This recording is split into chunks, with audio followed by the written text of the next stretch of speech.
Alright guys, we're going to go ahead with the next step in our Greek vessel project. Now you have to pay attention to these steps on the PowerPoint. Make sure that you are following those steps. Okay? First, you're going to pick your wallpaper and your table paper. You don't want them to be the same color. You want two different colors. If I can't have blue with light blue because you're not going to see it. So that's the first step. Notice I don't have anything else on my table. Just those two papers. Now, step 2, this is very, very important. Write your name on your paper, on the back, so that means I have to flip it over so that it's on the back. Well, that's okay if there's a little smudge because we're going to cover that up. Alright, so step 2 is write your name on the back, small. Now the next step says glue your table paper to your wallpaper. This is my table paper. It's going to end up looking like a table. I need to glue that to my wall. So I'm going to go ahead, and if you notice on the PowerPoint, it has X's. Now where that X is means it gets a little baby, teeny tiny little bitty baby dot of glue. You do not need a whole lot of glue, just a little bit.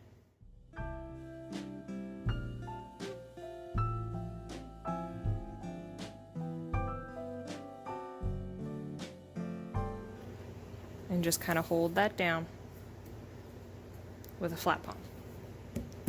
Okay, so next step. Now you can cut out your vessel and throw away your scraps.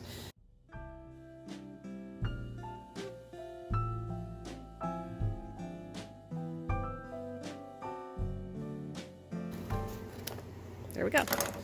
Now I have to throw away the scraps. Don't leave them on your table. Do not go on to the next step until your scraps are thrown away. Alright, now I'm back. And the next step says glue your vessel to the table paper. Small dots of glue. The bottom of the vessel should be below the top of the table paper. That means you do not want your vessel up here. You do not want your vessel right here. You want the bottom of the vessel to go below that line so it looks like it's sitting on the table. So I'm going to go ahead, flip this over, and you're going to kind of march with baby dots of glue. Baby dot of glue, big jump. Big jumps.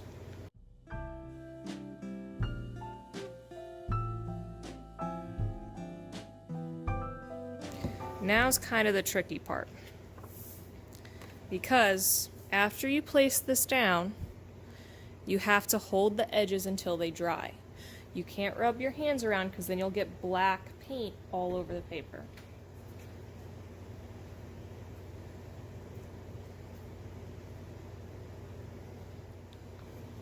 Hold your paper down. When you lift it up, if it starts coming up like that, that means you didn't hold it down long enough. The glue has to be able to dry. You don't want to lay your hand flat because you'll get paint all over yourself, just your fingertips. You don't want to get your fingertips all over the blue paper either, like I did. And there you go. Once it's like this, leave it on your table, and then we'll put them in the drying rack right before we line up.